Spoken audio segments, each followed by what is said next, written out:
Et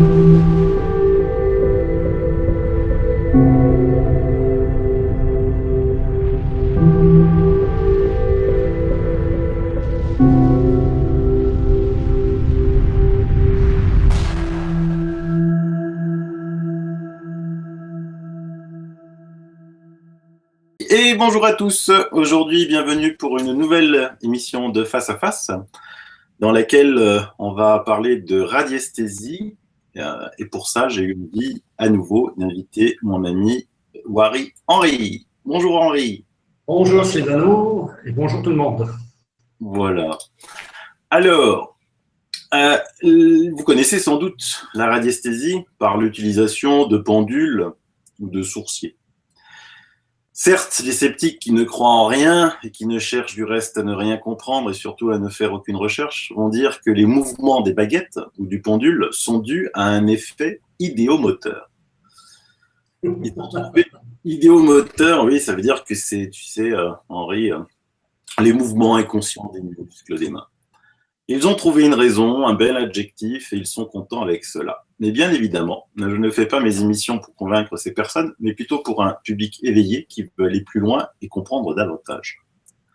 Du reste, Yves Rocard, physicien renommé, directeur du laboratoire de physique de Normal Sup pendant presque 30 ans, a dit « Celui qui n'a jamais pendulé ou baguettisé est ignorant. Celui qui refuse de le faire est stupide. » Autrefois, on faisait appel aux sourciers pour déterminer s'il y avait une source d'eau souterraine sur le terrain avant d'édifier une construction, car les anciens connaissaient les conséquences sur la santé humaine et animale. Encore ici, en Alsace, c'est très usité, on fait venir un sourcier avant de positionner sa maison sur le terrain. Les animaux sont plus sensibles aux manifestations de la terre. Les ruminants ne broutent pas dans les zones perturbées par des sources d'eau souterraine. Les chiens les évitent. Les oiseaux construisent leur nid au-dessus des endroits neutres. Lorsque l'eau circule dans le sous-sol, elle frictionne contre les parois et crée ainsi un courant électrique. Du fait de l'empilage vertical des points de friction, on mesure une différence de potentiel électrique à la verticale des rives. Ces voltages sont certes très faibles, mais ils sont du même ordre que ceux qui animent nos cellules. Il y a dans nos cellules des petites centrales électriques qui s'appellent les mitochondries, dont la production peut être contrariée par ces faibles courants émanant de la Terre, notamment des sources d'eau souterraines. La production hormonale des glandes endocrines d'une personne qui dort au-dessus d'une veine d'eau, par exemple, s'en trouve modifiée, notamment la thyroïde et les surrénales. Le thymus se trouve, lui, au ralenti, mais comme cette glande participe à l'élaboration de certains lymphocytes, le système immunitaire peut en souffrir. L'impact des cours d'eau souterrains est aggravé par le fait qu'ils circulent dans les fissures souterraines.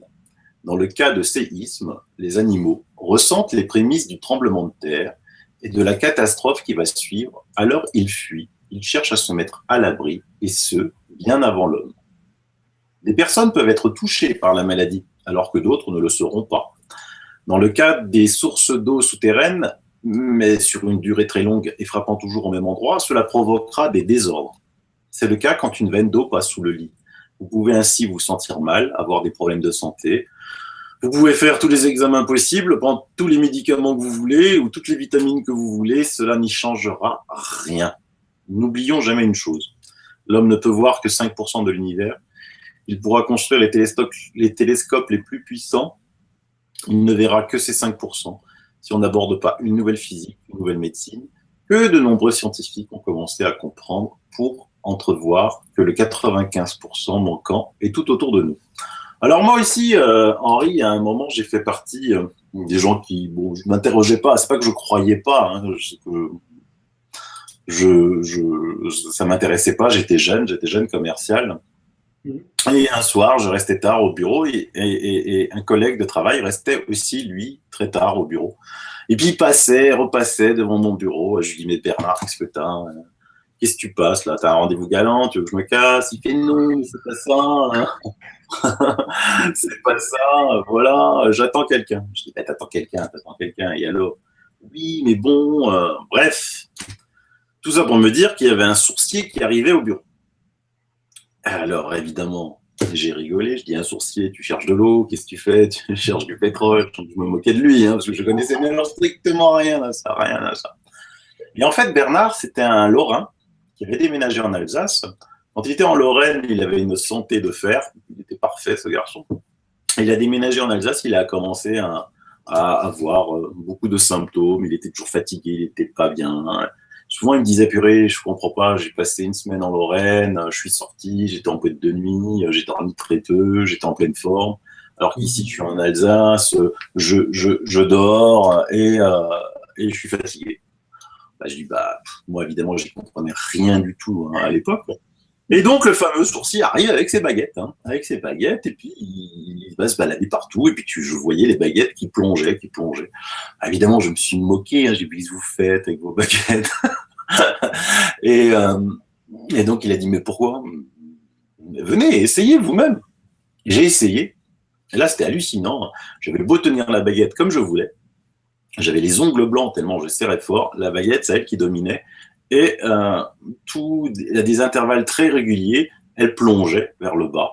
Des fois, ça plongeait un peu en diagonale. Je ne comprenais pas. Et c'est là qu'il a commencé à m'expliquer qu'est-ce que c'était, les réseaux Hartmann, Curie, Huysmans.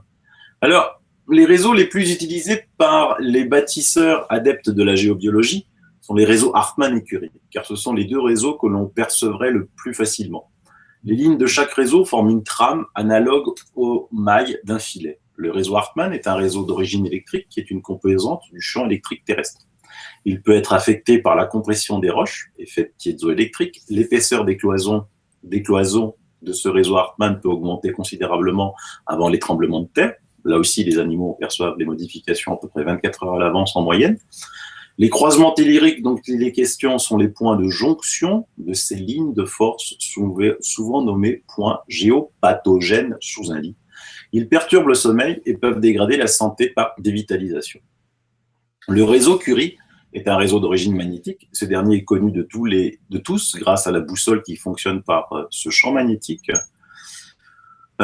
Pour les géobiologues, les réseaux du nickel et du fer sont ceux que l'on ressent le mieux. Ils peuvent avoir des effets néfastes pour la santé, d'autant plus si on se trouve au-dessus d'un croisement de lignes.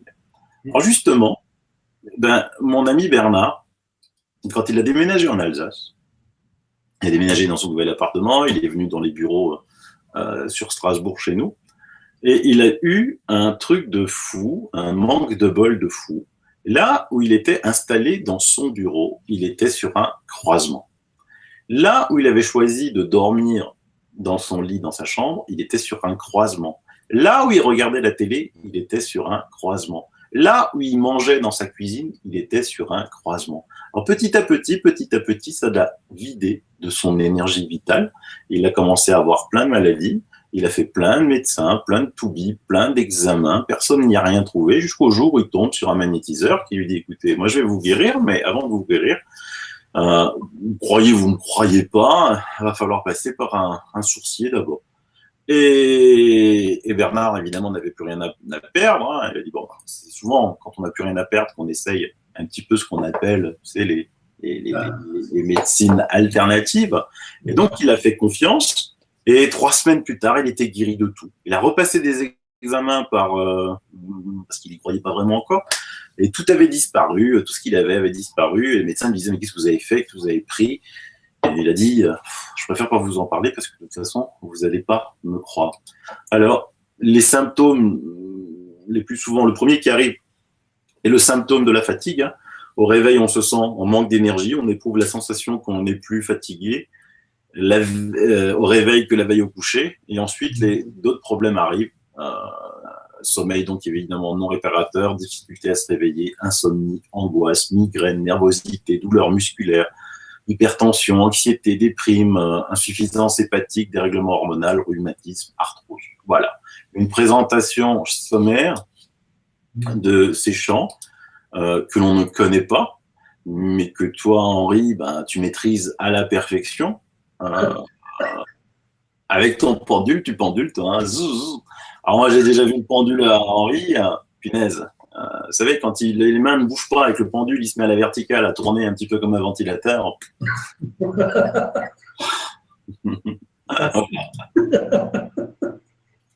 Voilà pour la présentation. Qu'est-ce que tu en penses? Très bien, Sylvano. C'est très bien. Alors toi, comment t'es tombé dedans? Moi, je suis tombé dedans il y a 100 ans, donc toujours dans les années 80. Et j'ai effectué mes premiers tests de radiesthésie, d'abord chez moi, où j'habitais avant, hein, à Ronc, dans la ville de Ronc, et dans le garage où je travaillais en tant que mécanicien à cette époque-là. Et tu vois, j'avais décelé des fourmillements. D'abord, ça a commencé par les mains, des fourmillements dans les mains, et des problèmes, comme tu viens de le dire, hein, des problèmes de sommeil, des choses comme ça. Et je dis, j'ai fait un test, j'ai fait de la radiesthésie. J'ai expérimenté, et effectivement, sous le lit, comme tu disais, le hasard a fait que il y avait le salon en dessous, et le salon en dessous, il y avait une faille. Déjà, là, il y avait une faille. Au niveau des garages aussi, il y avait aussi une présence de 2 failles. Or, comme à cette époque-là, je faisais mes premières expériences, j'ai poussé la recherche encore plus loin. Et quand j'ai pris des cartes géologiques, ça correspondait tout à fait à ce que j'avais découvert, Sylvano. Et donc, dans le garage, il y avait des fourmillements, tout ça. Il y avait de la nervosité, une certaine tension dans le domaine du travail. Les gens étaient toujours nerveux. Et je me posais toujours des questions comme ça aussi. Et effectivement, sur une carte géologique que j'avais achetée à cette époque-là, les phénomènes que tu viens de dire, tous les énoncés que tu viens de dire, Sylvano, ça correspondait tout à fait à ça. Les réseaux Hartmann, bon, pour les gens qui connaissent, c'est comme tu viens de le dire, hein, c'est des croisements de différentes forces telluriques qui se groupent. Et il peut y avoir des tas de choses, pas seulement que Hartmann et Curie, hein, il peut y avoir d'autres choses aussi. Mais c'est vrai que ça peut créer des perturbations au niveau de la santé en généralité. Alors moi, je t'ai vu faire en live, puisque parce que après, on va parler d'une autre approche de la radiesthésie qui est liée encore à d'autres phénomènes qui existent, hein, et qui sont encore un peu plus difficiles à concevoir. Mais toi, on va te rentrer dans la catégorie des thérapeutes. Tu es un thérapeute. Souvent, moi, maintenant, ça fait 1 an que je te côtoie. Je fais très, très attention maintenant avec les thérapeutes que je côtoie, puisque bon, j'avais fait une émission avec mon ami Amel, que vous pouvez voir sur cette même chaîne, sur le New Age et les thérapeutes. Moi, je peux vous dire que 90% des thérapeutes que je vois passer sur les web TV, ce sont plus des charlatans que des bons thérapeutes, hein, parce que des fois, il y a vraiment des purs charlatans. Ensuite, il y a des gens qui travaillent, qui ont commencé à travailler correctement, et qui, par festivité, ont dévié vers le mal, ou parce qu'ils ont fait des choses qui ne sont pas bonnes. Et toi, je t'ai vu faire.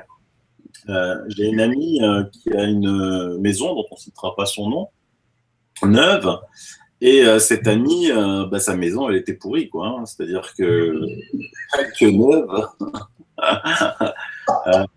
elle s'y sentait pas bien du tout. Elle a un fils qui ressent des choses et qui a vu des choses dans cette maison. Là, on va dire, c'est beaucoup plus dans le domaine du paranormal, hein, mais il les a vus, il ne peut pas les inventer. Il avait 11 ans, enfin, quand ça a commencé, il avait 11 ans. Donc, un gosse ne peut pas inventer ce genre de choses, même s'il regarde 12 milliards de films à la télé. Et elle a fait passer plein de sourciers, plein de magnétiseurs, plein de ce que tu veux, en voilà, ça n'y faisait rien. Et donc, toi, tu t'es proposé gentiment de l'aider. Et qu'est-ce que tu as fait? Tu as d'abord demandé les plans. Et oui, je voulais savoir où sa maison se trouvait. Et j'ai demandé une photo de vue aérienne. Et à partir de là, j'ai étudié la photo. Je l'ai quadrillée de manière à avoir un objectif bien plus précis pour savoir où se trouvaient les forces telluriques, hein. Il n'y avait pas que ça d'ailleurs, hein, dans cette maison.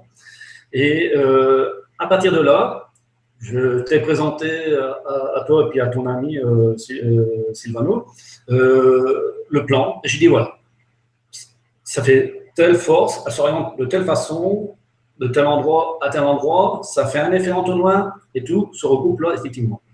Et bon, voilà, à partir de là, je suis venu voir chez ton ami et ensemble, on a pu aller vérifier. Et qu'est-ce qui est plaisant avec toi, Sylvano, c'est que tu ne me dis rien, tu me laisses faire, et que moi, je vais faire mon petit bonhomme de chemin, et je trouve, et après, et après ça confirme les symptômes et puis les problèmes qu'il y a pu avoir dans cette maison. Ah bah oui, moi je dis rien, je suis une vraie tombe. Et... mais moi j'ai un cerveau cartésien, quoi, donc j'ai aucun don, je sais rien faire, donc j'essaie juste de comprendre, Et évidemment, si je te dis des trucs, après tu vas me les dire, ben, je saurais pas la vérité. Donc là, tu es venu avec un plan qui était super bien fait, hein, tu avais venu à plusieurs pages PowerPoint, des plans, tu avais dessiné, il y avait des trucs rouges, il y avait des trucs, c'était un truc de fou, la précision de tes plans. Et puis après, une fois que tu as expliqué, tu t'es repéré sur place, tu as pris ton pendule, et puis alors là, avec ton pendule, t'as filé, alors, fou filé au fond du jardin vers un arbre, et tu t'es arrêté, tu as regardé l'arbre, et tu as dit, le problème, il est là. Qu'est-ce que tu as fait? Qu'est-ce que tu as fait? Moi, je suis le pendule, hein, donc j'ai mon esprit qui est carrément vide, hein, je ne cherche pas, je pose simplement la question le problème, où se trouve le problème, et puis je suis le pendule, hein, tout aussi comme au Mont-Saint-Odile, hein, là aussi on a fait un petit tour, on ne va pas y revenir bien sûr là-dessus, peut-être après on verra bien, mais ça correspondait bien à l'endroit où le problème sortait, sans compter que si tu te rappelles, Sylvano, j'avais décelé aussi qu'il y avait une zone en dehors aussi qui venait interférer dans cette famille, dont l'enfant, on voyait certains phénomènes. Voilà. Et alors pour en dire plus aux auditeurs, une fois que tu as compris que ce problème était issu, enfin, l'origine, la sortie était sur un vieux cerisier, qu'est-ce que tu as fait sans rentrer dans les détails? Alors, j'ai contacté les éléments de la nature. C'est aussi simple que ça. Alors, qu'est-ce que c'est les éléments de la nature? Alors, les éléments de la nature, c'est la faune et la flore, c'est les végétaux, les minéraux, bon, le contact avec les arbres, l'environnement des arbres, la forêt et les minéraux. Plus des entités qu'on ne voit pas avec nos sens. Si on n'est pas assez développé, on ne les voit pas. Je ne vois pas tout, hein, c'est vraiment bien entendu. Et à partir de là, j'ai fait un travail en amont. J'ai pris un petit caillou, juste un petit caillou, derrière tout, il n'y a pas besoin d'un gros arsenal. Et à partir de ce caillou-là, je l'ai mis à l'emplacement du cerisier. Et depuis, c'est devenu tranquille. Mais les minéraux, personne ne pense qu'ils ont une forme d'intelligence. Mais les minéraux, les rochers, tout ce que tu vois, ils ont tous une mémoire, ils ont tous une intelligence, et c'est comme des arbres, ils se communiquent entre eux. C'est aussi simple que ça. Et donc, quand on dit, par exemple, dans une maison, c'est une maison, par exemple, je vais grossir, une maison à cancer, en fait, les minéraux qui constituent la maison, elle absorbe toutes les pensées, tous les problèmes qu'il y a pu avoir, ou les énergies qu'il y a dedans, ou qui émergent du sol. Et après, si on y va ficher pas plus loin, soit on la détruit, ou soit la vend, d'autres personnes reviennent, le problème revient encore une fois. Et on ne résout pas le problème de fond. Donc, à partir de là, si on parle avec la nature, avec la forêt et les minéraux, ça enlève déjà une bonne partie du problème qu'il peut avoir dans telle ou telle famille. Alors, je confirme, parce que c'est ça qui est extraordinaire, parce qu'on pourrait dire, oh là là, qu'est-ce qu'il raconte Henri? Ah oui. Ce qui m'intéresse, c'est le résultat final. Et le résultat final, c'est que depuis que tu es intervenu, effectivement, chez mon ami, son gosse va super bien, tout se passe bien dans la maison, ils sont de nouveau en harmonie complète à l'intérieur de leur maison, alors qu'il s'y passait quand même quelques événements un petit peu bizarres. Mais là, on va toucher aussi un petit peu paranormal. Qu'est-ce que c'est que ces entités? Oh là là, les entités, il y en a pour toutes les dimensions, toutes les tailles, toutes les formes. Moi, je ne les vois pas. Je m'en prends encore pour l'instant. Enfin, j'ai des flashs, mais j'ai beaucoup de ressentis. C'était mieux, je suis comme un radar, quoi. Hein. Il y a des radars pour capter les voitures. Moi, je suis le cas pour toute autre chose. C'est le même phénomène. Je rayonne et je perçois des informations, que des informations. Et ça me suffit largement pour savoir ce qui va, ce qui ne va pas. Et en fait, je n'ai même pas besoin, même à la limite, pas besoin d'avoir des flashs pour dire tiens, je vois ceci. J'ai des informations. C'est pire qu'Internet, quoi. Je suis très sensible à ça. Et ces entités, elles sont bonnes, elles sont mauvaises, il y a des bonnes, il y a des mauvaises, elles sont toutes… Plus humains, hein. Il y en a des bons, il y a des moyens, il y a des mauvais. Donc après, les mauvais, ben, soit ils sont un peu intelligents et ils comprennent, soit ils ne comprennent pas, ben, on adapte une mesure par rapport à ça. Et bon, généralement, pour l'instant, ça se passe bien. Ça se passe bien. Mais s'il y a une entité qui est vraiment véreux et qui attaque vraiment, il faut employer d'autres moyens, et un peu plus de force et plus de travail en équipe pour de manière à dire, écoute, entité, t'es bien gentil, mais ça suffit de jouer, maintenant tu peux partir de là. Donc j'emploie, je dis je, toujours bien sûr, parce que je considère que je ne travaille jamais seul, sinon il y a une équipe derrière moi quelque part, et on emploie les moyens nécessaires de manière à dégager le problème et que tout se remet en équilibre et en harmonie. D'ailleurs, si tu te rappelles, avec la photo que j'avais vue en arrière-fond, une entité qui était malfaisante, hein, elle était assez intelligente pour pouvoir se retirer. Je ne sais pas si tu te rappelles. Je me souviens très bien, je m'en souviens très bien. Oui. Donc, cette entité-là, elle est partie. Ça demande un certain travail. Attention, hein, je ne suis pas quelqu'un qui fait des miracles. C'est tout un travail. Il y a tout un cheminement à faire. On ne vient pas comme les Américains avec nos colts, nos revolvers pour flinguer tout le monde, hein, toutes les entités. Non, non. Il y a une discussion, il y a une mise en forme, il y a quelque chose qui se prépare tout doucement. Jamais dans l'agressivité, toi. Voilà. Oui, ce qui est surprenant avec toi, par rapport à tous ceux que j'ai déjà pu voir, c'est que toi, ben, quand on te soumet à un problème, ben, d'abord tu prends le temps, une longue réflexion, tu étudies, hein, tu ne vas pas venir en disant bah oui, tiens, le problème il est là, je vais le résoudre. Tu l'étudies bien en amont. Et ensuite, tu poses des solutions qui sont soit assez rapides, soit qui vont durer 1 à 2, 3 semaines pour qu'elles se mettent en place. Ouais. Ah oui, ça demande du temps. Tout se fait, je dirais, dans la douceur. S'il fallait être brutal, je le ferais, mais moi, je ne suis pas comme ça, je ne travaille pas comme ça. Mais tout se fait en préparation, en équilibre, toujours. Il y a une histoire d'équilibre, pour que les choses se fluidifient et que tout se passe bien, tranquillement. Alors, ces entités qui sont dans d'autres dimensions, hein, tu confirmes, c'est dans d'autres dimensions que la nôtre, hein. Comment elles sont toutes issues de cette Terre ou elles peuvent venir d'ailleurs, ou alors ça n'a aucune importance qu'elles soient terrestres ou extraterrestres? Oh, je m'en fous. Je m'en fous si c'est extraterrestre ou s'ils sont de… Enfin, je m'en fous, non, mais c'est une façon de parler. Je m'excuse pour les auditeurs. Je ne m'occupe pas si ça vient de l'extérieur, hors de la Terre, ou si c'est dans la Terre ou sur la Terre. Ce n'est pas ma préoccupation principale, parce qu'une entité, c'est une entité. Il y a des entités bienfaisantes ou malfaisantes. Ma question, quand j'interviens, c'est il y a un problème, il faut résoudre ce problème. Donc, il peut y avoir des extraterrestres, comme tu dis, hein, ou des intraterrestres, ou des gens de surface, des entités de surface. Donc, de toute façon, l'univers est très vaste, hein, et il ne faut pas croire que les entités ont tous une forme humaine sur 2 pattes, avec 2 bras, une tête. Non, ils ont tous des formes très, très, très variables. Et donc, il y en a pour toutes. D'ailleurs, pour donner un simple exemple qui n'a aucun rapport, mais on découvre encore à peine les fonds marins, les végétaux, les animaux qui vivent sans lumière. Donc, on découvre encore. Donc, dans le monde, l'autre monde, comme tu dis souvent, Sylvano, on n'est qu'à 5%, hein, et 5%, c'est le bout du nez. Hein. Notre vision s'arrête là, hein, dans l'ensemble de l'humanité. Oui, non, mais je suis tout à fait d'accord. Et puis des fois, je fais aussi, j'ai l'affreux privilège d'expérimenter, toujours avec mon esprit cartésien où j'ai aucun don.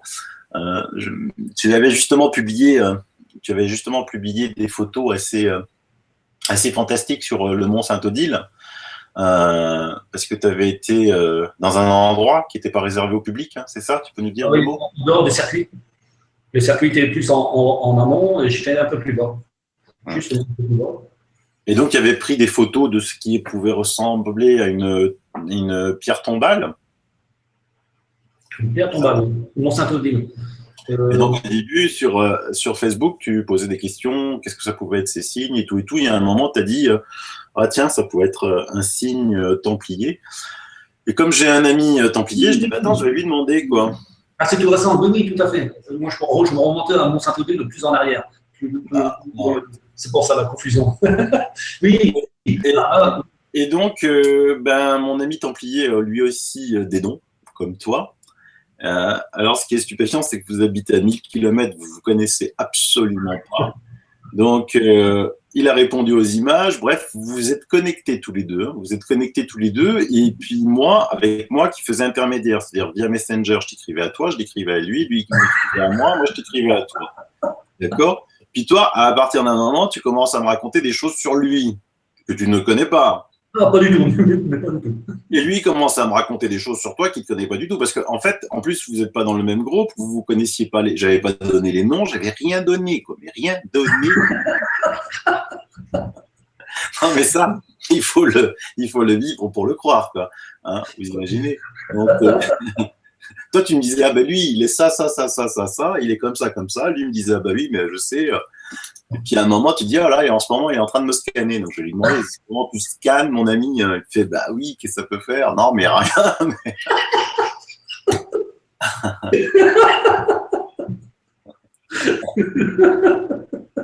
Bon. Mais ça, c'est pour les saint Thomas, si un jour ils veulent toucher du doigt ce que ça peut être, les 95 autres pourcents de l'univers, ils peuvent. C'est assez passionnant. Et en plus, on dirait que c'est instantané, quoi. C'est-à-dire qu'il n'y a pas de vitesse dans ces dimensions-là. Il n'y a pas de barrière. Il n'y a pas de barrière, il n'y a pas de vitesse. C'est instantané. C'est vraiment... c'est comme si il y a deux antennes différentes. Il y a une énergie qui émane d'une antenne et qui transmet l'information. Et puis la antenne le reçoit. C'est comme les ondes radio. Hein. Ni plus ni moins. C'est plus que les ondes radio, d'ailleurs. Tout est fréquence. Hein. Tout est fréquence. On ne s'en aperçoit pas, mais on est entouré de fréquences. La télépathie, par exemple, c'est une forme de fréquence aussi. Mais c'est vrai que ton ami, je ne connaissais rien du tout, et je le sentais à distance. Ah, celui-là, il est en train de... C'était plaisant, quoi. C'était comme un jeu, je dirais, en la limite. Hein. C'était très plaisant. Et toi, tu l'as servi de tampon. Oui. Moi, j'aime bien ça parce qu'en fait, ça prouve, tu vois, que vous avez des dons, des vrais dons, et que c'est des choses pour des gens qui n'ont aucun don Alors après, mon cerveau essaye de comprendre, alors après, je pars en tilt, quoi, parce qu'il comprend pas du tout, le pauvre. Mais les faits sont là, quoi. Les faits sont là. C'est comme il y en a plein, ils utilisent leur ordinateur tous les jours, ils ont aucune idée de comment il peut fonctionner. Pourtant, ils l'utilisent, tu vois. Ouais. Et c'est assez impressionnant à constater. Et donc, après, suite à notre première émission qu'on avait faite ensemble, bah, il s'est passé plein de choses dans ta vie. Hein. Tu as déménagé, maintenant tu es en Alsace, tu es un voisin à moi, tu es tout près, et tu as emménagé dans quelque chose de beaucoup plus grand, où tu vas avoir du temps pour faire plein de choses. Et oui, tout à fait. Je prends le temps d'aller me promener en forêt, de me balader tranquillement. Je fais de la radiesthésie et puis je détecte des secteurs où il y a d'autres portails qu'il fallait ouvrir. Et je suis allé récemment, j'ai diffusé sur mon mur hein, le plateau de... Alors, je ne suis pas très alsacien, c'est ça le problème. Enfin, je te le dirais. C'est Platet N, le plateau de Platet N, pardon. Et puis, donc, je ressentais la nécessité d'y aller. Donc, il y a un portail, c'est inaccessible au public, bien entendu.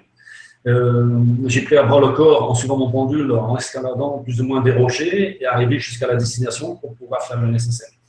Et à partir de là, j'ai fait, je ne vais pas expliquer en détail sur ce sujet-là, mais j'ai ouvert un portail et il y a des petits êtres qui ne sont pas plus grands qu'une main, c'est mon ressenti, hein, qui ont été libérés, mais timides, mais très intelligents. Mais quand j'ai ressenti qu'ils m'ont vu mon apparence physique, en tant qu'humain, ils avaient peur quand même. Donc, de ce fait-là, je me suis assez vite retiré de manière que tout ce petit monde-là pouvait... alors, on va dire, Henri, il raconte des histoires imaginaires dignes d'un conte de fées, de romantisme, tout ça. Mais c'est mon vécu. Donc, moi, je peux en parler. Après, les autres peuvent penser ce qu'ils veulent. Mais je sais ce que j'ai vécu et le pourquoi j'y vais. Je sais le pourquoi de ma destination jusque là-bas. D'ailleurs, je retournerai par la suite au Mont Saint-Édile, faire le tour du mur. Mais ce n'est pas par hasard. Je dois y aller. J'allais me balader. Il y a une raison pour ça. Mais après, il y a d'autres personnes qui te côtoient, hein, qui sont un petit peu comme toi, qui confirment tes propos. Hein. Et, je ferai aussi une émission avec Véronique Kandrevat, là, parce que elle est à peu près sur la même longueur d'onde que toi, elle voit à peu près les mêmes choses que toi. Il y a d'autres amis tels que Véronique, hein, pour ne pas citer, mais d'autres, pas mesure de discrétion, mais ils vont se reconnaître dans ton émission, qu'ils ont tous les deux ressenti la même chose quand je suis allé là-haut, au plateau, et sans pour cela leur avoir dit au préalable. J'ai dit, voilà, qu'est-ce que tu en penses? Grosso modo, je te fais une synthèse, hein, c'est ça. Et puis tous les deux ont dit la même chose. C'est ça qui est formidable. En amont, avant d'intervenir, et après l'intervention. C'est ça qui est bien. Et puis là, ce qui était bien aussi, c'est que le hasard aussi, au Mont Saint-Odile, dans les ruines de l'abbaye, c'était en pleine semaine, en plein hiver, il y avait de la neige assez forte, et le hasard a fait que c'était accessible. Il y avait des gens, des techniciens qui étaient là pour améliorer le site, ils faisaient une étude archéologique aussi, et j'ai pu y rentrer. Et c'est comme ça que j'ai pu voir la tombe, une ancienne tombe où on a eu une conversation ensemble, en message privé, et tout ce que j'ai pu y déceler, et puis voilà. C'est ça qui est formidable. Quoi. Donc, je pense pas qu'il y a du hasard. Il n'y a pas de hasard dans ce domaine où j'ai pu. Il y a une chance sur 1000 que je pouvais y pénétrer, parce qu'il est impossible d'accéder tout autour, à l'intérieur, pardon. On peut le voir qu'autour des ruines de l'ancienne abbaye. Donc, il est interdit au public parce qu'il est quand même dangereux. Il y a des murs qui sont plus ou moins fatigués. Alors, comme tu as beaucoup de personnes maintenant qui commencent à te solliciter, hein, tu as décidé d'organiser des petites excursions un petit peu explicatives. Oui, alors j'ai de faire. Au départ, ce sera par un nombre de 3 personnes parce que j'ai un véhicule qui est en panne. Donc, tant que le véhicule soit réparé, un véhicule de 9 places, j'ai l'intention de proposer aux auditeurs et aux auditrices de venir avec moi, aller là où je me suis présenté, dans des secteurs, de leur se mettre en contact avec la nature, les éléments de la nature, aussi bien que les végétaux. Alors, les arbres, on appelle ça, prendre le contact avec les arbres, on appelle ça de la sylvothérapie. Alors donc, j'ai l'intention de faire emmener les gens et de faire prendre conscience de ce qui se passe vis-à-vis de notre environnement. Et donc, c'est un extrait, ça peut passer une demi-journée ou une journée, tout dépendant du nombre de gens. Mais au départ, je commence par 3 personnes. Je pense prévoir par 3 personnes avec ma voiture. Ils pourront me contacter par mon adresse mail que je citerai à la fin du face-à-face, Sylvano. Et ça permettra aussi aux gens, non seulement de prendre conscience, mais aussi de se soigner. Donc, faire une pierre de coups.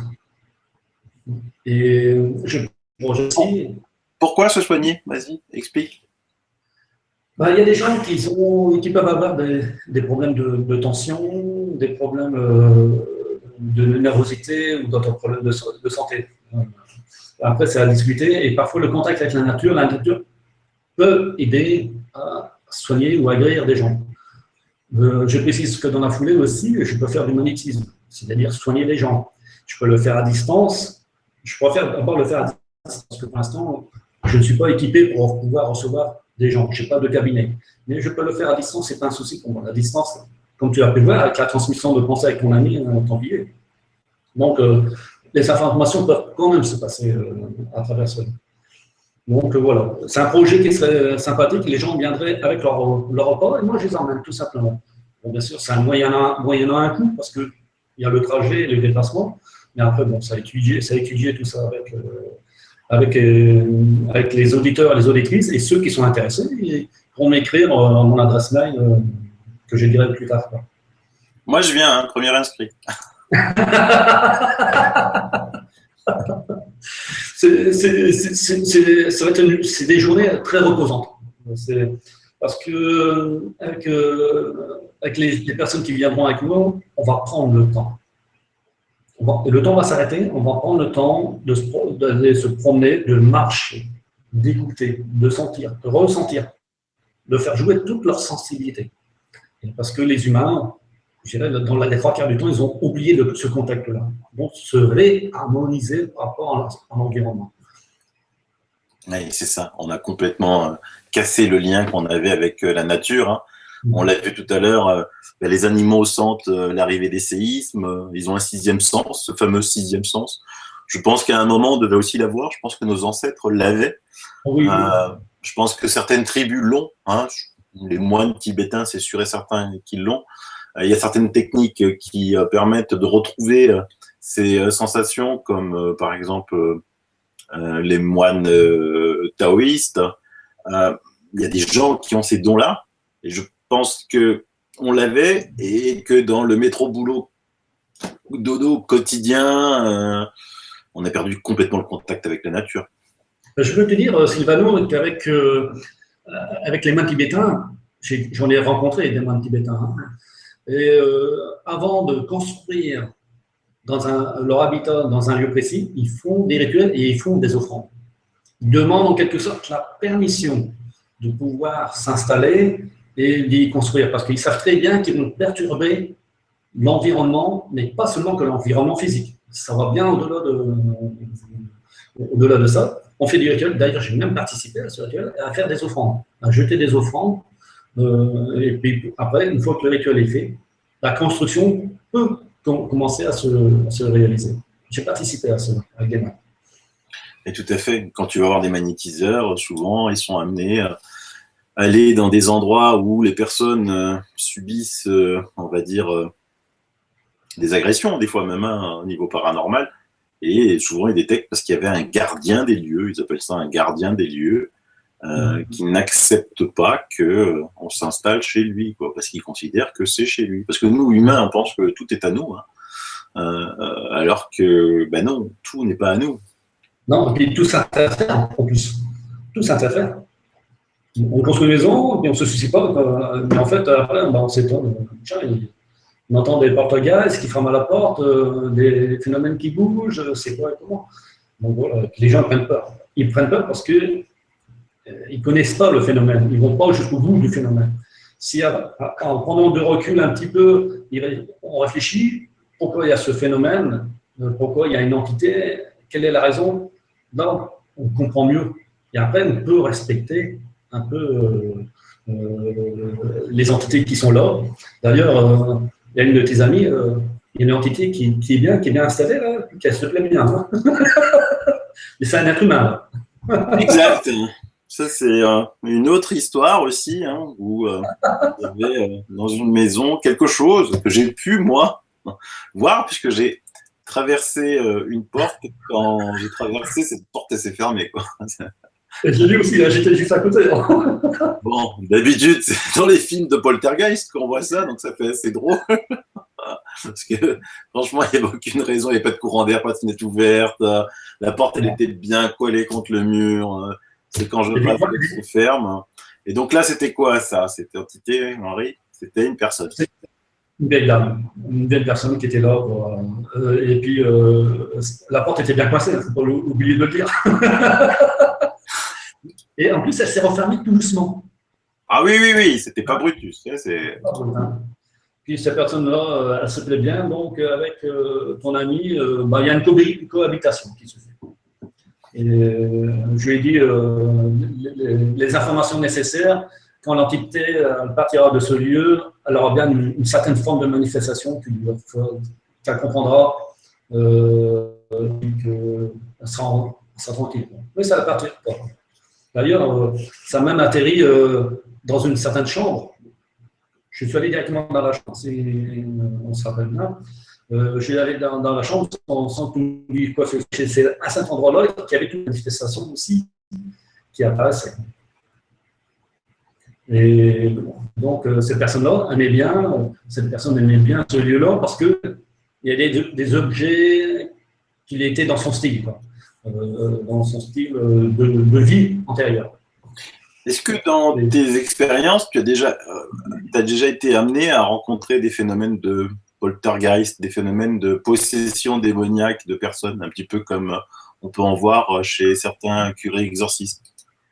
Pas vraiment, pas vraiment, mais si on remonte à la première intervention de face à face, j'expliquais l'histoire d'une petite fille qui avait des problèmes d'élocution et que de jour au lendemain, elle pouvait parler correctement. Et que ses professeurs, ils ont été même très surpris que cette fille ait retrouvé un langage normal à l'école. Et d'ailleurs, ils ont demandé aux parents qu'est-ce qui s'était passé.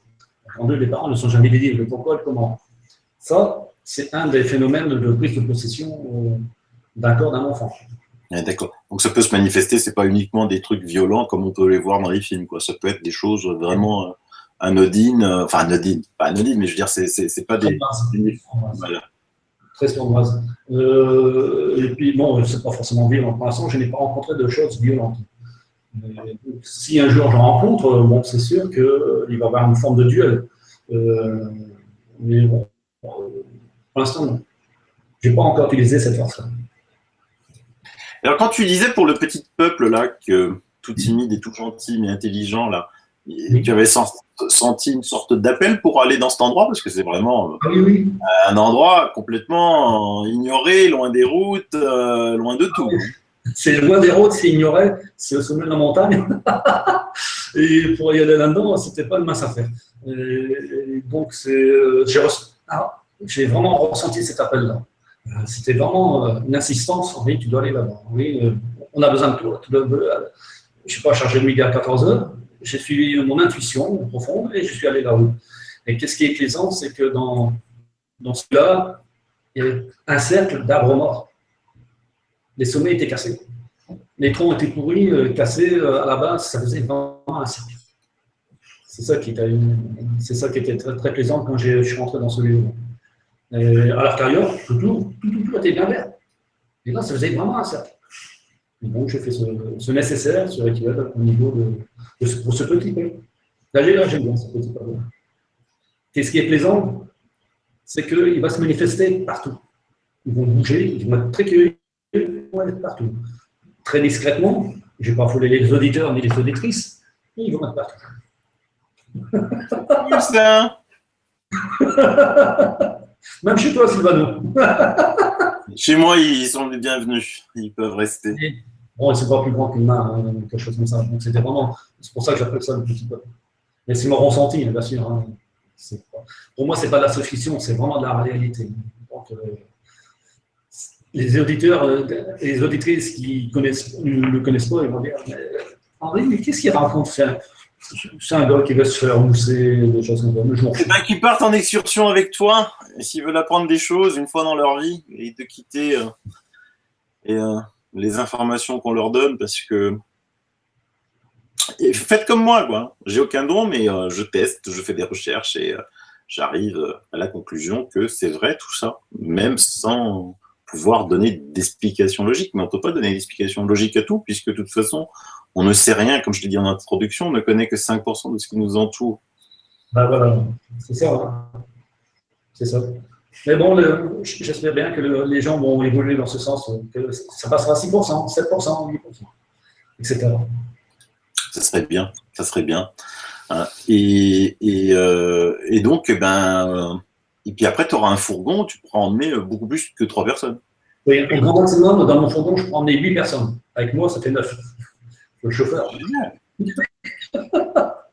J'espère. Ça, c'est une excellente idée. Ça fait des choses un petit peu qui sortent des sentiers battus. Ça fait découvrir des endroits que l'on ne connaît pas. Et ça fait surtout voir des choses qu'on ne pourra jamais trouver ailleurs, quoi. Oui, il y a ça aussi. Hein, parce qu'il y en a qui ne connaissaient pas, hein, d'ailleurs. Hein, des gens qui sont d'Alsace qui ne connaissaient pas certains lieux. Hein. Pour revenir le dernier où tu as été, là, où il y avait le petit peuple, je ne connaissais ni Nathan ni Dave. Ah oui, mais de toute façon, même si on regarde sur Google Earth, on ne le voit pas. On ne le voit pas. on va le voir par cette. Regardez après, à contre-coup. Est-ce qu'on va le voir? Mais non, parce que la végétaux est tellement dense qu'on ne peut pas le voir. Donc c'est très bien ainsi d'ailleurs. Ça évite la dégradation de l'environnement, que tout le monde y aille là-bas. C'est pas un truc de pèlerinage, quoi. C'est un portail qui a été ouvert, un autre autoroute, une autre sorte d'autoroute où tout le monde, petits êtres, petit peuple peut bouger comme bon leur semble. On va dire que tu n'es pas venu en Alsace par hasard, hein, parce que depuis que tu es en Alsace, tu en fais des choses. Hein. Ah oui, oui. Ah oui, je me rattrape. J'ai une période de transition, alors j'en profite, je me tourne pas les pouces et puis j'ai fait beaucoup de choses qui me permettent d'exploiter et de suivre mon intuition encore plus fort qu'avant. Oui. Ça, c'est aussi ta période de transition, c'est que Henri, il a suivi sa femme qui a été mutée en Alsace, mais c'est lui d'abord qui était venu en premier. Hein. Tu avais trouvé un job ici. Et ensuite, ton épouse. Et puis, le job, ça c'est parti en sucette pour X raisons. Et puis maintenant, tu es nouveau en train de chercher un job, alors que moi, je te dis, ne cherche pas de job et mets-toi à faire. Ouvre ton cabinet, fais du magnétisme, guéris les gens. Moi, je sais bien que dans la première mission, tu avais dit, mais moi, j'ai jamais pris un seul euro à qui que ce soit. Mais oui, mais moi, mon amie magnétiseuse, elle est superbe, quoi. Je suis pas bien, j'y vais, je paye. Pour moi, c'est pas parce que je vais pas lui dire attends, tu fais le bien, je te paye. Ben oui, elle vit de quoi sinon? Elle vit d'amour et d'eau fraîche. C'est pas possible, ça, c'est pas possible. Si déjà quelqu'un fait du bien, il faut accepter qu'il y ait une autre partie pour qu'elle puisse continuer à faire du bien, parce que sinon c'est pas possible. Après, faut faire attention aux charlatans, parce que je connais des gens qui, elle, par exemple, si elle travaille sur une maison, elle va demander une somme qui n'est pas importante, tandis qu'il y en a d'autres, j'ai entendu là sur la Côte d'Azur, pour une maison, ils prennent 2 000, 3 000 euros. Mais, ça, c'est des vrais charlatans, quoi, tu vois. Encore, ce truc-là, ça ne peut pas se justifier à ce moment-là. Je ne sais pas, ces gens-là, ils font quoi? Ils font du volume ou des trucs comme ça? Non. Mais non, ils arnaquent juste les gens. Et c'est pour ça que toi, souvent, on met de l'argent dans une maison, on refait des peintures, quand on se sent pas bien dans une maison, faire appel à toi pour qu'on s'y sente bien de nouveau, toi, ça te demande quand même un travail quand même assez impressionnant, hein, parce que moi, je l'ai vu comment tu procèdes, c'est quand même, tu passes un temps assez important dessus, et puis en plus, ça marche, quoi. Donc, n'hésite pas, lance-toi. Oui, bon, c'est parti. Hein. Doucement, mais sûrement. Mais oui. Ouais. De toute façon, les prix qui sont. Il y a différentes échelons de prix, hein, aussi bien qu'en radiesthésie qu'en magnétisme, parce que tout dépend aussi du travail qu'il y a à accomplir. S'il faut travailler sur un plan qui demande du temps, par exemple en radiesthésie, et déceler toutes les formes nocives ou positives, parce qu'il n'y a pas que du nocif, bien entendu, et puis déceler, parce que parfois les forces positives, s'ils sont trop puissants, c'est pas bon non plus. Hein. Ça peut impacter aussi sur la vie des gens. Il n'y a pas que des négatifs. S'il y a trop de force et qu'on n'est pas habitué ou qu'on n'est pas équilibré par rapport à cette force, ça peut aussi engendrer des symptômes ou des choses comme ça. Donc, faut être attentif. Donc, travailler sur plan, ça demande beaucoup de temps. Et même travailler à distance pour de radiesthésie ou pour le magnétisme, tout dépend de l'importance, je dirais, de la santé qui est en jeu. Et bon, les prix sont de toute façon d'une manière tout à fait raisonnable. Alors, les auditeurs qui souhaiteraient me contacter par la suite, via mon adresse mail, je leur dirai ce qu'il faut le faire et les démarches à faire après. Ben oui. Il y en a même un qui nous a invités au Maroc, toi et moi, pour la maison. Mais bon. Je lui ai dit, Henri avec sa femme, ça ira bien. Moi, je ne servirai à rien. Non, ces choses-là, on peut le faire à distance. Si les gens qui veulent me consulter, qui veulent m'écrire, il faut d'abord qu'ils me transmettent une lettre à la main, écrite. Si c'est pour une consultation d'une personne, en tant que consultant pour les entreprises, la photo, hein, et toujours une écriture à la main. Je ne prends pas d'écriture tapée à la machine. Tout à la main. Pourquoi, Henri, ça a une importance? Ça a une très grande importance. Tout simplement que la personne qui va écrire, qu'elle le veuille ou non, elle va mettre ses intentions. Ça va être imprimé sur le papier, sur son papier. Même si elle essaie de cacher quelque chose, je vais le ressentir. D'une manière ou d'une autre, je vais lire carrément la personne. Et puis, je peux le ressentir. C'est ce qui va, qu'est-ce qui ne va pas. Une fois que la personne me transmet par Internet, je ressors ça imprimant, je pourrais toucher. L'information, elle passe quand même, puisque n'oublie pas que tout est fréquence. Donc, je peux ressortir sur imprimante, pas besoin d'envoyer un timbre, un courrier, je prends ressort sur imprimante et je touche d'abord le papier et son écriture. Et à partir de l'écriture, je peux ressentir. Je peux ressentir même une photo. D'ailleurs, on a fait l'expérience ensemble sur certaines personnes. Internet, tu m'envoies la photo, je le mets dans un coin de mon ordinateur et après, je vois tout de suite. Ça va très vite, tu vois. Oui, ça je confirme. Dans l'urgence, hein. C'était dans l'urgence. Hein. Ça fait partie aussi des expériences que j'ai menées pour essayer de comprendre. Henri, vous lui envoyez une photo, il vous fait le curriculum vitae, un petit peu comme Amel. Les deux en plus disent la même chose, quoi. C'est quand même. Donc c'est là que c'est juste impossible parce que quand vous, ce que je veux vous dire, c'est que quand vous essayez de comprendre et que c'est incompréhensible, donc vous tâtonnez. Donc, vous envoyez une photo à Henri, il fait un CV, il ne connaît pas la personne. Vous envoyez la même photo à Amel, CV, et c'est la même chose. Ils disent la même chose. Donc, la probabilité, elle est nulle, vous voyez, qu'ils disent la même chose si c'était des fanfarons, si c'était des. Parce que moi aussi, hein, on m'envoie une photo, je dis, lui, il a une sale tête, il a l'air irascible, il a l'air truc, ouais. Mais bon, si c'est pas vrai. Et en plus, moi, je connais les personnes qui ont accepté que je me livre à cette expérience-là. Et c'est vrai. Voilà. Mais j'aime bien qu'on me met à l'épreuve. Ça, pour moi, c'est un défi et j'aime bien. J'aime bien comme tu fais d'ailleurs. Ça démontre la sincérité du travail qui est accompli. Quoi. Oui, tout à fait. Voilà. Parce que c'est aussi une grosse responsabilité pour moi de présenter des gens dans mon émission. Je ne peux pas présenter, il n'y en a pas un qui va m'appeler demain en me disant coucou, je sais guérir le cancer, je sais, et puis je vais l'interviewer. Non. D'abord, je vais enquêter sur lui, je vais voir, je vais regarder les personnes qui l'ont guéri, les témoignages sur la durée, si c'est vraiment une guérison profonde. Et après seulement, il pourra passer dans mon émission. Mais un inconnu ne passera jamais dans mon émission si je n'ai pas enquêté sur lui. Voilà.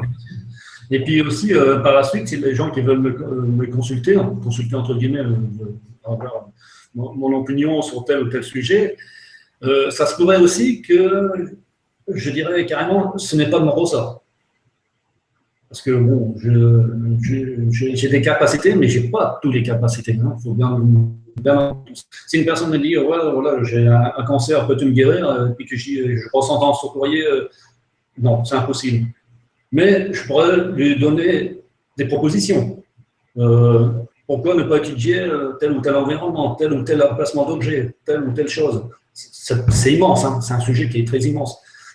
Donc, à partir de là, tu peux aider la personne. Mais si par exemple, il y a un lieu, une maison à cancer, on dit, chérie, vendez votre maison et changez d'habitation. Des choses comme ça, tu vois. C'est un des exemples. Attention, c'est pas généralité. Donc, voilà. Bien sûr.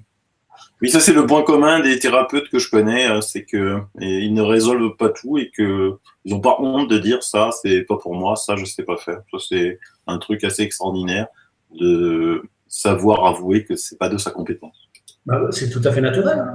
C'est tout à fait naturel, Sylvain. C'est tout à fait compréhensible. Voilà. Eh bien, moi je suis ravi, Henri. Voilà. J'attends avec impatience ta première sortie. Que le fourgon soit réparé, qu'on parte à neuf, là, passer une magnifique journée, aller voir de près les endroits que tu nous indiqueras. Et faudra prendre des chaussures de randonnée, hein, Sylvain. Ouais. Ça va marcher dur, je le sens. Vu les endroits là où tu vas, là, pou, pou, pou. Équipement de survie. Moi, je plaisante. De toute façon, ça de base, je prends. Et on ne sait jamais. Là, qu'on se retrouve dans une autre dimension, ça va être terrible. Et tu sais, dans les endroits excuse-moi de te couper, mais dans les endroits où je suis allé récemment au plateau, les réseaux des portables passent très difficilement. Très difficilement. D'ailleurs, sur ce plateau, il est marqué zone de silence. C'est pas anodin. Ah bon?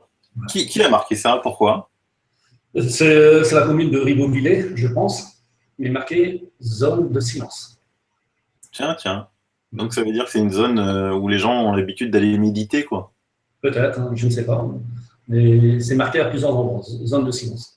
C'est marrant, ça. Respecter les lieux, zone de silence. Faudra enquêter là-dessus, savoir pourquoi. Qui a fait ça et pourquoi ils ont fait ça. Ouais. Mais c'est vrai que c'est très agréable. Franchement, c'est très agréable à l'oreille d'entendre les bruissements des branches, même qu'il n'y a pas de feuilles. Hein. C'est très bien. C'est une bonne initiative. Ouais, j'ai un ami qui adore se balader en forêt, qui me dit Sylvano, ça devient de plus en plus dur parce que maintenant, avant, on se baladait en forêt, on était seul avec la nature, il y a de plus en plus de bruit. Ceux qui sont en quad et compagnie, là, il dit ça, c'est révoltant, quoi. C'est vrai qu'on oublie d'apprécier le silence. Oui, parce que les gens ils sont dans leur esprit, c'est de faire du sport à outrance, la marche rapide, course rapide, vélo rapide, mais ils sont dans leur corps, ils ne sont pas dans leur esprit. Je vois pas l'intérêt. Ça entretient le corps, mais l'esprit, lui, est tout autre. Hein. C'est ça. Ouais. Eh bien, Henri, on te continuera à suivre de tes nouvelles sur ton mur Facebook. Hein, c'est Wari Henri, comme sur Facebook. Suivez-le, vous pouvez le suivre.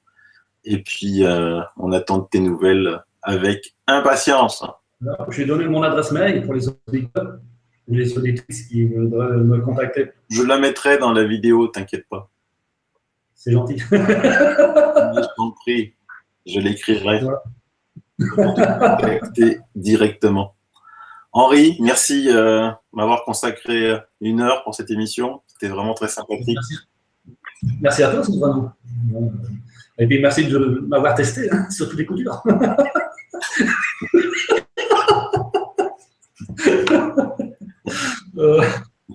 Je l'ai testé. Vous pouvez lui faire confiance. C'est un sacré phénomène. Et même chez toi. Hein. Même chez toi. Ah, ben oui, chez moi, hein, parce qu'il y avait une ouverture chez moi. Parce que effectivement, rien n'est. Un endroit bien sain peut s'ouvrir et peut y avoir quelque chose qui se passe à un moment donné, par une action extérieure, par une action géologique, par une action d'une autre dimension. Et chez moi, un portail assez immense était ouvert où le pendule de Henri faisait comme ça, hein, à la verticale. Hein? Je vais te présenter aux éditeurs. Je ne sais pas si tu vois. Ah, ça, c'est une baguette. Ça a été fait par un artisan. C'est tout à fait artisanal que j'ai acheté. Cette baguette-là, je l'utilise, Sylvano, pour terminer. Hein, elle me permet de déceler les ondes positives ou les ondes négatives. Pour l'instant, dans mon esprit, c'est que ça. Localiser encore plus de précision les phénomènes qui se manifestent. Ah oui? Et ça marche, ça? Ça marche, parce que je suis allé là-haut, au plateau de avec ça aussi. D'accord. Eh ben voilà, prochain sujet d'étude de Sylvano, la nouvelle baguette de Henri.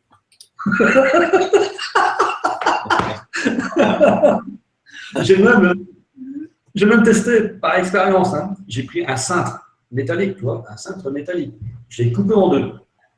Je l'ai transformé, coupé en deux pour faire 2 baguettes de radiesthésie.